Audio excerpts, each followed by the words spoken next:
I want to go back to this idea of getting people rich, that somehow or another that's going to make people happy. How do you stop the natural progression that people have of, I have got a nice Chevrolet, but I really want a BMW. I've got a nice BMW, but now I want a Mercedes. I have a Mercedes. I want a Ferrari.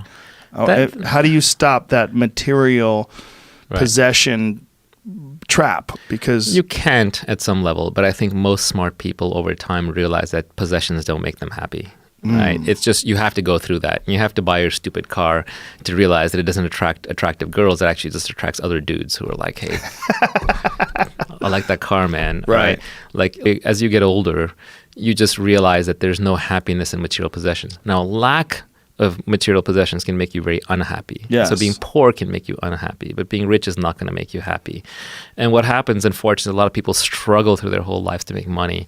They make some, they're exhausted, and then they're like, well, now why am I not happy? I guess I'm just not a happy person, and smart people aren't happy. That's like a great little way to people feel better about it. They say, well, if you're smart, you're not happy, right? Whereas I posit it the other way. If you're smart, you should be able to figure out how to be happy. Otherwise, you're not that smart. Yeah, that is an offensive statement, that if you're smart, you're not happy. I've heard that before, and I just do not understand the logic of that other than self-justifying. I understand where it comes from. Yeah. It comes from, if you're smart, it's usually because you thought things through and you have a very busy mind. Yeah. And so a busy mind can often rob you of peace of mind. Right. Because the peace that we seek is not peace of mind, it's peace from mind. Right? So if you look at all the crazy activities you do to be happy, right? Whether it's like trying to get laid and have an orgasm, or, extreme sports, or looking at something beautiful, or taking a psychedelic, you're trying to get out of your own mind. You're trying to get your monkey mind to stop chattering at you for a moment. You're trying to get peace from the mind. And there are other better ways to do that. Most of the ways we try to get peace from mind are indirect. Whereas if you understand things, if you see things properly, you will naturally, slowly develop peace from mind. Sorry if I went on a tangent there. No, it's a good tangent. It's a good tangent because I think that oftentimes the pursuit is what's thrilling to people, and the possibility that one day they'll be able to rest and that they'll reach this goal.